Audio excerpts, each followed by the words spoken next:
script. According to Ghana has been adjudged the fifth most secure nation in Africa. And according to the 2010 census, Ghana's population currently stands at just over 24 million against just over 18 million in 2000. The 2013 Global Food Security Index scored Ghana 5 percentage point year-on-year growth for food availability, bringing it to 56% from 51% in July 2012. But the question is, are we producing enough food to feed a growing population, and can the people purchase what has been produced? Hopefully my guest in studio has the answers, and I am talking to Edward Kariwa, Deputy General Agricultural Workers Union, and Send Ghana's Director, George Osei. I'll introduce them again after we go on the break. This is PM Express. My name is Nana Sakwa. Stay tuned, and we are coming back to talk, how do we feed a growing population?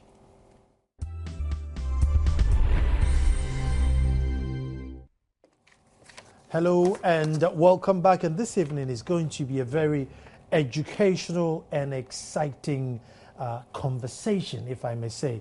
And food security, feeding a growing population. It's something that I think, if you leave it to chance, it will come home and bite all of us. I will introduce my guest in the studio. I start from my extreme left, and it's Edward Kariwa, Deputy General Secretary, General Agricultural Workers Union. And to my immediate left is George Osei, Send Ghana Country Director. Obviously, Send Ghana does a lot of work in agriculture. So if we're going to talk about feeding a growing population, these are the guys in the know who would answer all my questions. Now, no, I haven't started striking yet. It's just that a friend of mine bought me a few pocket squares, and I picked the red one today thinking I was licking all fly, but then everybody thought, oh, maybe I've started my strike. So no, I'm not associated with the strike. But gentlemen, you're welcome. Thank you. Thank you. Okay, let's start from here. Ghana has been adjudged the fifth most food secure nation in Africa. And then it's good news. Then in the same breath, Send Ghana has done report telling us that there are people in the north going to bed hungry because they don't have enough food to eat. And there's not only a few people, but a whole lot of people. So then, if we are the fifth and people are going to bed hungry, I'll start with you, Edward. Then I'm thinking, those who are number 10, what? Is the whole country going to bed hungry? How does it work? Yeah, I think good evening to your viewers. And then the point here is that there are two facts that have been given to us now. One is that there's food availability, and Ghana is ranked fifth in Africa. That, I don't falter the research.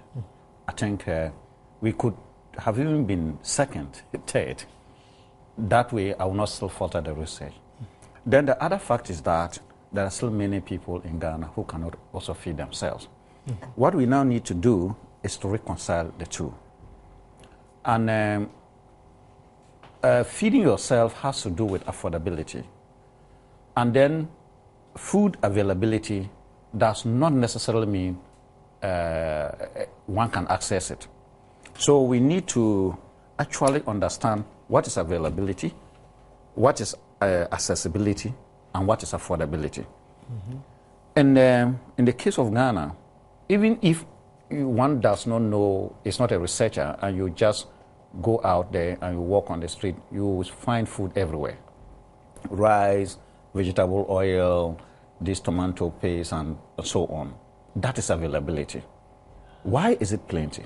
And again, it underscores the fact that in Ghana, it's not only in agriculture, but all sectors, there's nothing that is lacking. Because Ghana is a market. If you get to Makwala, you'll find everything. Because Makwala is a specialized market. Ghana is also a market for the world. Indeed, it's a dumping ground for the world. So you find everything, not only in agriculture, but even from banking. We have over 27 banks and world banks. Everywhere you go, you find banks. You go to every sector of the economy, everything is in abundance. That is our situation. But that situation also now reflects a paradox whereby people cannot even access that. There are cars everywhere. Meanwhile, there are many Ghanaians who cannot buy those cars. There's food everywhere, yet there are many Ghanaians who cannot feed themselves. So we need to unravel all these contradictions. George, you see, that one is just, opened my eyes that indeed, yes, there is the food, but can you actually afford it? But you see, every now and then there's a report that would come and say, oh, you are the gateway, you are the shining star, you are this, you are that. And most of the time, we as Ghanaians, glorify ourselves with all these accolades. Is this one of those accolades that maybe we shouldn't, be in a hurry to glorify ourselves with, oh yeah, we are number 5 in the world, so hooray, because, number 5 in terms of plenty of food. In Africa. Yeah, you couldn't have probably put it better, and given the background that Edward has given. The other dimension that I will add is that even the food that is available, to what extent is the food culturally acceptable to the people? If you went to a village and asked them to eat rice every day, a person will be forced to eat it, given that the person doesn't have any choice, but the person will tell you that I have not eaten. So it is good that somebody is telling us that we are ranked 5th in Africa. But they say in the land of the blind, the one-eye man is what? The king. So if you are comparing yourself to a continent that is ravaged by so many challenges and countries that are going through so many difficulties, and a continent that is known for paucity of data, you wouldn't want to just jump and say that this is what we are acclaimed to have achieved, so we go to sleep. The reality is that there are people, thousands and probably millions, who are going to bed empty, or they are either taking something just to keep their system running. Some people may be queuing for coconut because they are on diet or something, just because that is what they have to do with. And so these are some of the challenges that we have to look at, rather than to say that because we are a church, the 5th most food secured in Africa, that is hooray, we will go to bed. But that that the reality does not reflect that. It probably what we need to go into is that what are the details? What are the details of this sort of research, and where do we find ourselves wanting? I mean, so much rice, even per basic definition of food security, not just availability, but in a way that meets your nutritional needs. So if you have to eat rice, for example, every day, is that what a normal human being should be doing every day? If you have to eat fufu every day, just because that is what you have to eat, is that the normal, is that what your body requires for proper function of your metabolism? Yeah, having said on there, you look at the market and it is full of so food. So you should expect people to be queuing to buy it. So it tells you that this woman is having so many varieties of rice, but are people buying it? Or if people are buying it, are they buying it in the right quantity that can feed, for example, a family of 5? If a family of 5 requires about 3 cups and they are going to eat 1, it is there, but people cannot afford it. So affordability is as important as availability and, if you like, diversity of what is available. In Greek, I think it's one area where, as a country, we probably have run out of excuses ages ago. If you compare the amount of land space and the amount of facility and the amount of manpower, you can't now justify that I cannot produce cheap enough for you to feed. But here we are today. But Ken, one thing I wanted to talk about, and the other time I had a big argument with my brother here with small-scale farming. And I would say, no, let's go mechanized farming, no small-scale farming. Then I ask myself, indeed, if we go mechanized farming, and so one tractor is weeding, thousands of acres, then what then happens to the small-scale farmer, Edward? Because every time you hear, oh, let's go mechanization of farming, like, if indeed mechanization of farming happens, then what then happens to the small-scale farmer? Well, before I deal with that, let's also look at availability constitutes, two things constitute availability. Okay. We have domestic production and then imports. Mm-hmm. Put together represent availability. Now, in fact, this report, we just can't look at it on its face value. We need to do serious analysis. And our analysis of it should not be the traditional way of analyzing things. It's never a positive, reflection of us. We need to be very careful. Why am I saying so? If we rank feed in Africa as the most secured country in terms of food availability, how much of the food comes from this country? To cite the example, about 70% of rice consumption in this country is imported. Mm-hmm. Now, if you take poultry, about, again, 70% of it is imported, or even over 70%. And you can go from one product to the other. If you come to manufactured goods, cars and so on, I think 100% is imported, and everything. So we are over 70% to 100% of everything that we consume in this country being imported. That is a damning report about us, and which we need to know. So our policymakers and people who manage this economy should pick these things and look at it and see whether we can change the trend. Mm-hmm. We can change the trend. That is why your question as to what we should do with mechanization and then peasant farming is critical. Now, the way we want to go with mechanization is another way of creating more problems for ourselves. Our economy started with peasant farmers, and 80% of domestic food production is done by small-scale farmers. Only 80%. Only 20% is done by commercial farming. Now, if we are going to commercialize or mechanize, then we should mechanize the peasant farmers and make them grow to become the commercial farmers. In that case, we are growing our own potential. So like a cooperative? Not necessarily cooperative. Not necessarily cooperative. It could be one of them. But other things is to encourage individuals to move away from the hoe and cutlass to become technologically oriented farming. But he's only got system. 2 acres. It can be. Come again. Maybe he's only got 2 acres and he's doing his pepper. This got 3 acres. The biggest guy has got 5 acres. Why, if you don't use advanced technology to do farming, you cannot start with many acres. So they started using 2 acres, 1 acre, based on their technological capacity. Mm-hmm. Now, if that grows, then they'll expand. No, but people will give up. But our land system is such that, your grandfather secured these 2 acres, which your great-grandfather used and your father before used. So you are just limited to that space, and they all sort of till that land. We are not limited to that space, even though it has some challenges. Mm-hmm. The fact is that if people would like to hold on to their piece of land, because without it, they cannot make ends meet. Mm-hmm.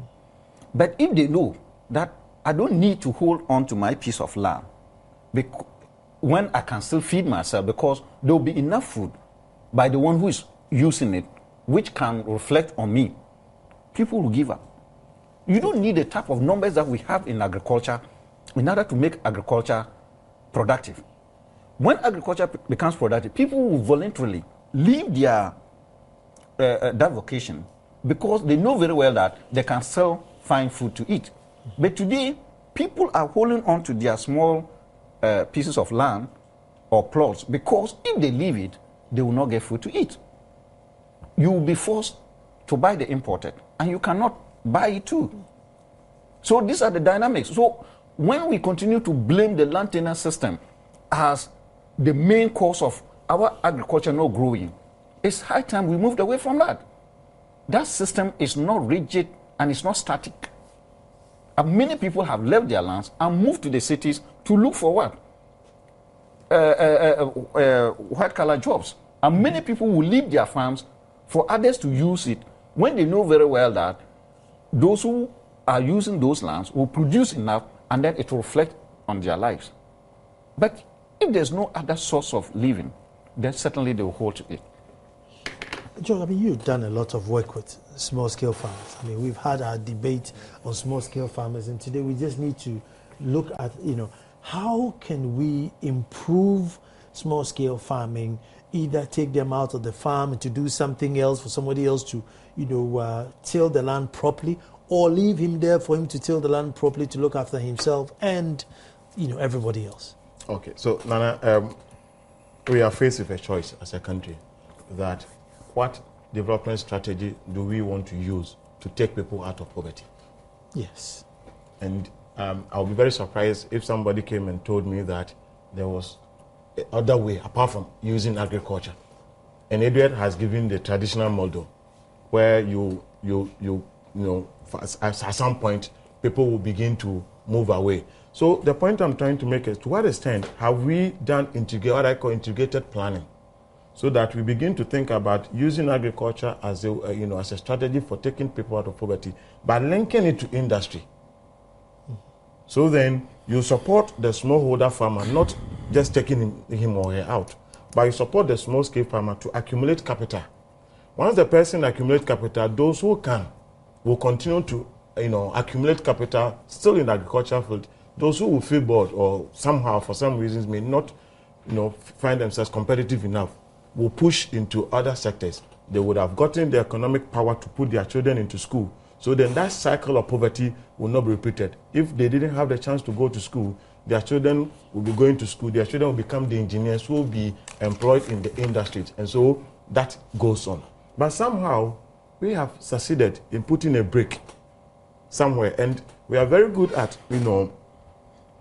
being very rhetorical about, the support that we give to agriculture.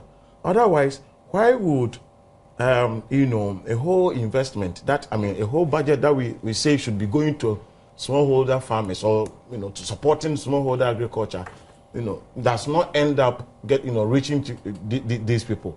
And then we are able to account and make interesting justification for the way that we use such resources. A recent case is the what happened on Friday when the Public Accounts Committee sat and somehow the Agric Ministry had used a lot of money for consultancy. Meanwhile, we are struggling. We have different figures, but let's take the government figure that the ratio, extension ratio is 1 to 1,005. Yeah. Well, some figures put it at 3,000, but let's say the government figure is correct.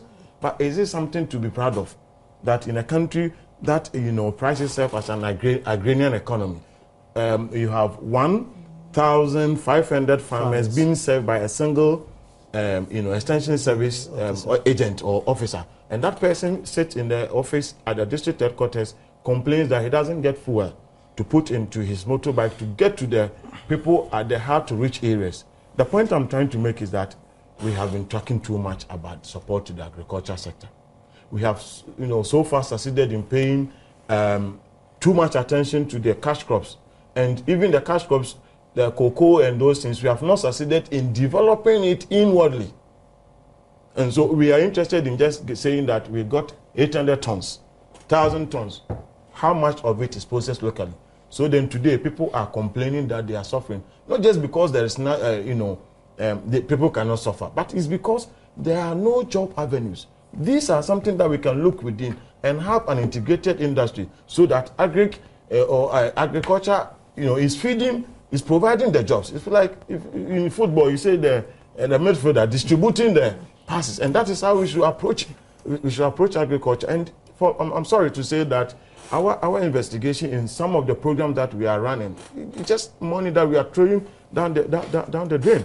Unfortunately, we will not succeed in taking people out of poverty using agriculture as a strategy if we continue to do things the way we are running things. Edward, at the moment, the speed and the rate at which the population is growing is alarming. I haven't seen any deliberate policy or plan to slow it down. We have a lot of, the KIA, the school dropout.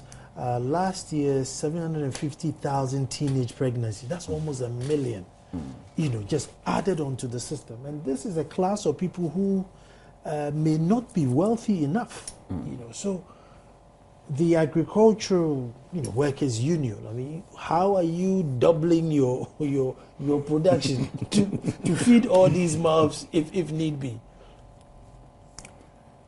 Well, it's like to say that it's because agriculture is not doing well, probably. That's why those people are giving birth the way they are. But, the whole thing is a reflection of policy failure. What you are seeing on our streets, this KIA and the rest, is a reflection of policy failure. We don't need to be told by anybody because this is our system. If we investigate the KIA, where do they come from? What happened in their homes? These people, young girls, particularly they are young girls, would like to go to school. The schools are not there. Would like to do something else. No one, absolutely rational, would like to stand in the sun and carry the type of load that they do. So given other opportunity. Given other opportunities. We are not providing that.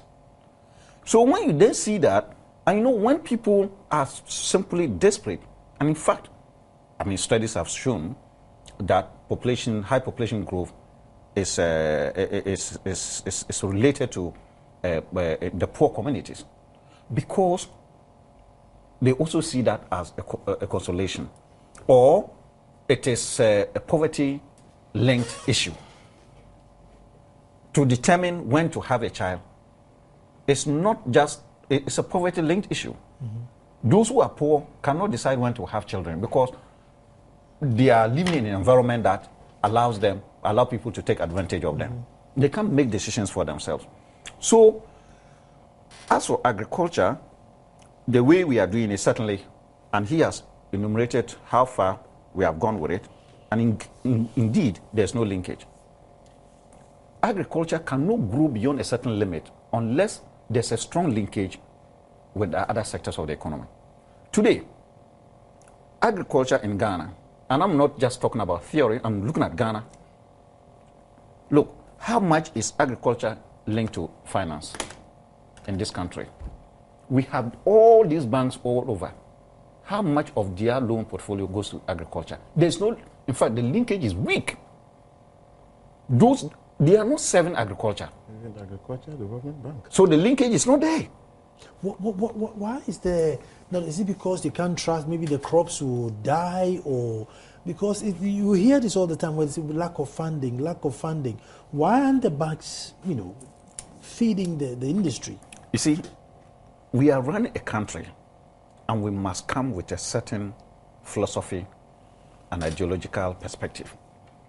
Look, today, Ghana has so much trust and over-reliance in the market as a function of delivering all that we need. You can't sit down and think that there will be natural relationship between finance and agriculture. No. It can be. You need to give deliberate policies that will link agriculture to finance and vice versa. Where are those policies? They are not there. And that is why some of us are advocating that before you set up a bank in this country, there are a number of issues, conditions you have to fulfill. One of them should include that a certain percentage of your loan portfolio should go to agriculture. If you think that conditionality is so harsh for you, of course you have the choice to relocate. Go somewhere else. A small country like Ghana, why do we need so many banks? And yet, capital mobilization is still low. There is a weakness. So it is policy that is creating the problem, and we need to address it. Policy works. And that is why, if you see that, why? In this country, We are number 2 in cocoa production for all these years, globally. We did not do commercial farming. Cocoa farming is not done on commercial or mechanized. No, it's small scale. But because we have put the structures in place, if you're a cocoa farmer, you don't have anything to think about market. Yours is to produce, they'll come and pick it. Even when you need chemicals or you need whatever, they'll provide it. They do mass spraying. You don't have to go and look for external market for your cocoa. All that, we have a system. Why can't we replicate it in the other areas? Can we add at least 2 commodities to that cocoa system? We can do that. And I'll tell you that, look, if we decide to take, for instance, rice, the per capita consumption of rice continue to increase for so many factors. Because of urbanization, and then the fact that we are also, the middle class is also growing. And rice is easy to cook. It has also varieties. You can use it for jollof, other things. In that case, if we concentrate on agriculture, in rice production, we are capable of what? 1, meeting the domestic consumption, and then saving foreign exchange by reducing importation. And this one, we don't need to go to any place. We don't need World Bank consultancy. We don't need, even consultants, we don't need it. Even within Ghana, we don't need it. This is what we need to do. But tell us, how much commitment are we putting to rice production? We have rather allowed our market to be dominated by cheap imports. And those cheap imports are taking advantage of the growing per capita consumption and making a lot of money. Beyond that, we are changing the taste of the next generation. I am told that even the school feeding is some of it is imported rice. It's imported rice. What are we doing to those young men and women? We are giving them a certain taste, foreign taste, and by the time they will be like us, they will never think about local food. They will want to go and buy it. When I'm going to take a break here, then when I come back, I want to speak to George, and I want to find out that once upon a time, there was Operation Feed Yourself. And apparently that is the only time we were completely food secure and even exported food. What is so bad about that system that we can't replicate again? Stay tuned, we're coming straight back.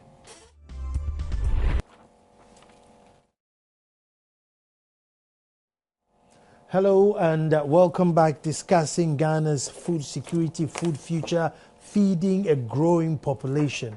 And today, if we don't do something or start doing something, I ask myself, in 10 years' time, how are we going to manage? And indeed, if we import, even if today we cannot afford, what are they going to do then? That's what we're discussing. And just before one of the break, I was talking about Operation Feed Yourself. It is an idea which the Achampon regime brought, that everybody should plant something. So instead of planting roses and lilies and bougainvilleas, you planted yams and cassava and corn, and everybody had food, and there was food distribution centers. And I remember my mom used to send me, go and buy yam, and you go to the little kiosk and buy your food from food distribution center. So why can't we replicate it? Or what was wrong about that system that, somebody will say, oh, we can't throw the whole country and turn everybody into a farmer. But where do we draw the balance? Where, because this food security thing is serious. That, if we can't, people are going to bed hungry today. In 10 years' time, maybe too many people will go to bed hungry. No, I think that what was wrong then is still wrong with us, unfortunately. We are interested in petty stuff as a country, that instead of looking at what could be a result, we are interested in looking at who did what, so that we don't need to, if you like, perpetuate glorification of whoever initiated anything, if it is negative or positive. That's why I use the word perpetuate. And so we didn't have to necessarily continue the way it started.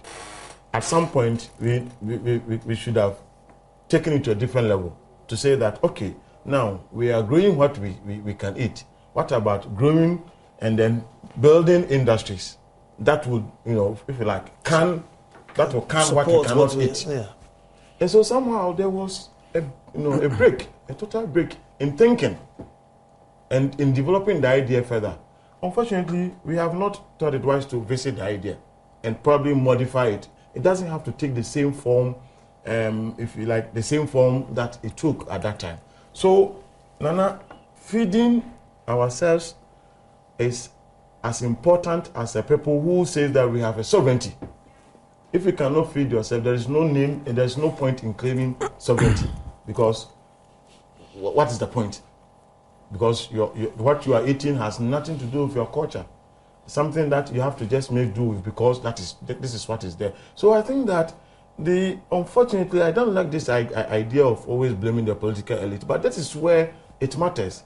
We need to have people with vision who will say that enough is enough. The ministers or the technocrats to stop, saying this is how we have been doing it. That kind of thing is killing us as a country, because everybody will want to say we have been doing it since I joined the service or civil service or whatever that they call it.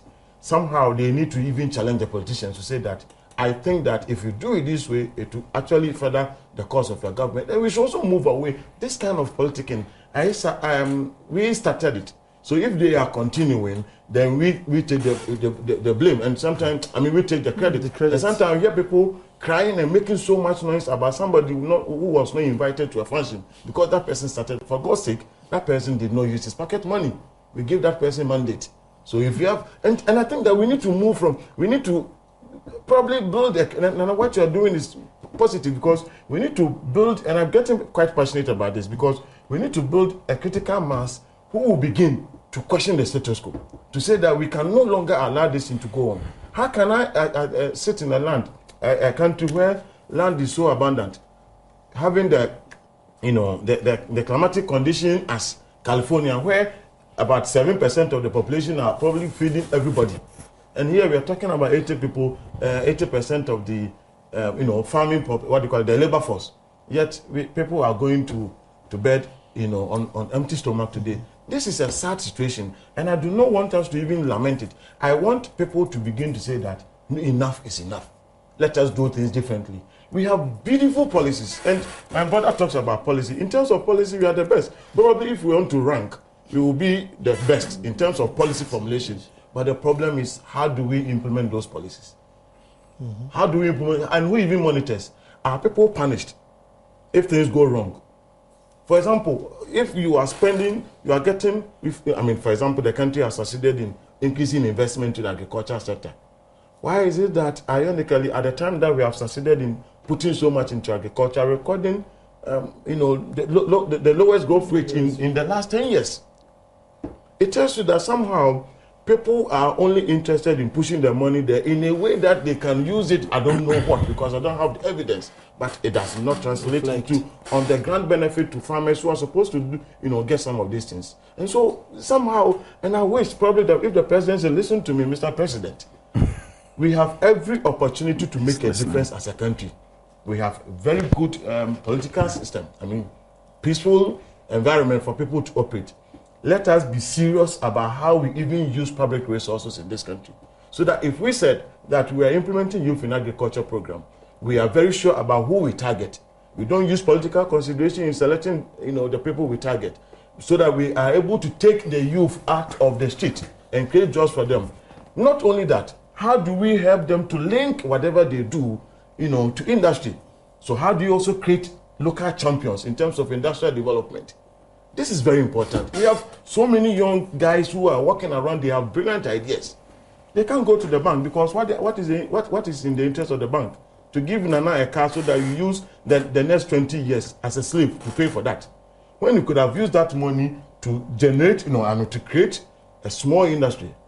For example, the last time I checked, it can $50,000 can allow you to establish a factory that will help you to produce toothpick.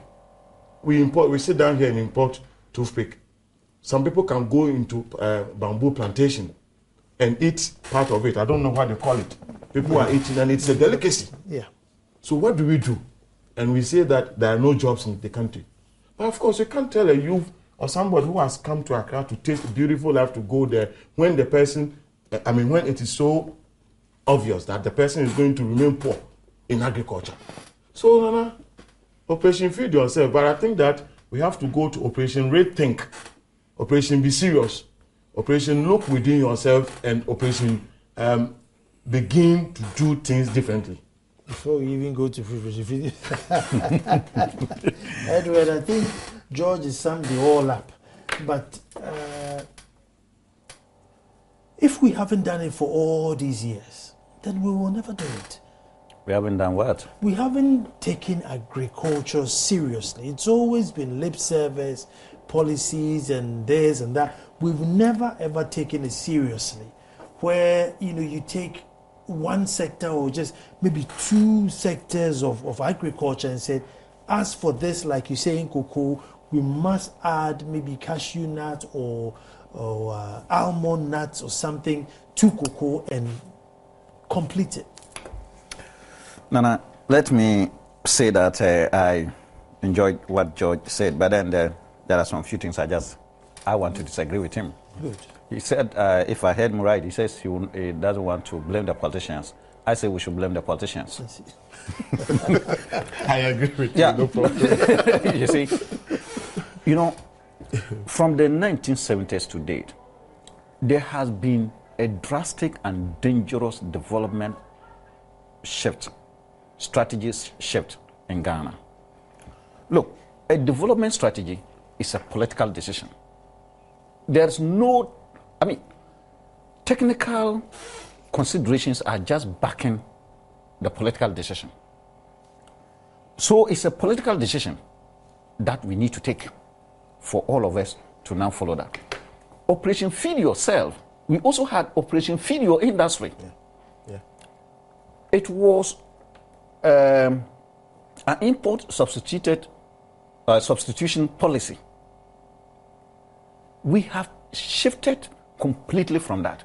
Today, Ghana does not appear, in my view, to have any import substitution policy. Not in anything at all, from agriculture to industry to everything. We think that we can import.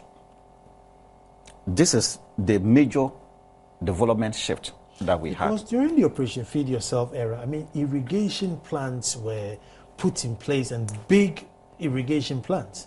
And I know there's a dam still in East Legon that was going to serve the whole of Spintex, because Spintex was going to be a vegetable farm because it's flood prone. So, you could see that there were things moving to tell you that this is the direction we are going. Because we had an import substitution policy or orientation, there was an integration of policies.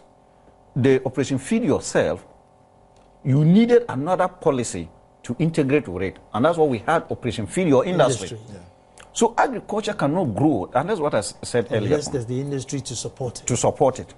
There must be strong linkage. So there was that linkage. So our interest at that time was not the external market. It was to produce what we eat here and then to process what we would have imported. Today, Ghana has completely shifted from import substitution to export-oriented policies. Almost export dependency. Yeah. And because we are now, an import orientation or oriented policies create poverty. Look, I try to find out whether, if today that we have to develop the cocoa industry, it will not have been what it is today. We cannot get it the way it is.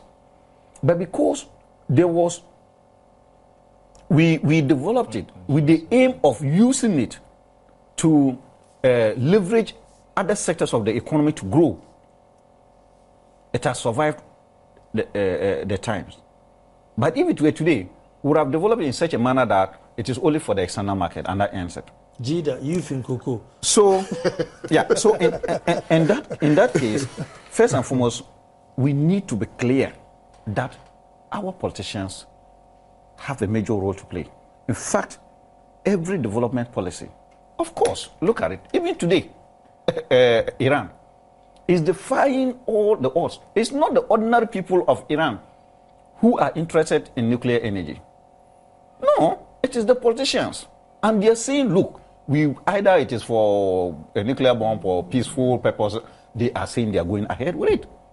China has not gotten to where they are because it was the ordinary Chinese who wanted a certain type of policy. It was the politicians who made it clear that we needed to be this.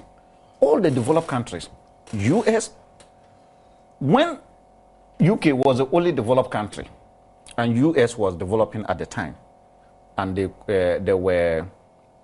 had comparative advantage in agricultural production, and UK had comparative advantage in manufacturing. They refused the advice of UK economists that they should specialize in producing only agriculture. They said, look, if we produced a coat, if I buy a coat which is produced in the US, first and foremost, you have a coat, and secondly, the money is paid to the US economy. But today, all that, what they are now telling us is that it does not matter if we even produce anything here. And the unfortunate thing is that it's not what people tell you, it's the way you react to what they tell you. There will always be piece of advice, either from IMF or our development partners and the rest. But do we think that that is what will actually meet our aspiration? In fact, for me, I sometimes get worried that it appears we don't have any aspirations. And our aspirations must come from our leaders. And that is why I still hold them responsible. The Koreans did not get where they are today because the ordinary people wanted it. Edward, thank you, and Joe, thank you. I think I need to get you guys back so we continue this conversation in probably policy making and how to monitor and make sure that the policy is working. But today we're looking at the future of food security, how we're going to feed the growing population based on the habits and the things that we are doing today. I was talking to Edward Kariwa, who's the Deputy General Secretary in General Agricultural Workers Union. And then to my immediate left is George Bimpesen Ghana, Country Director. They do a lot of work in agriculture. Myself, Nana Sakwa. Thanks for watching, and you know what? Tomorrow we'll be back to do it all over again. Gentlemen, thank you very much. Thank you for having us.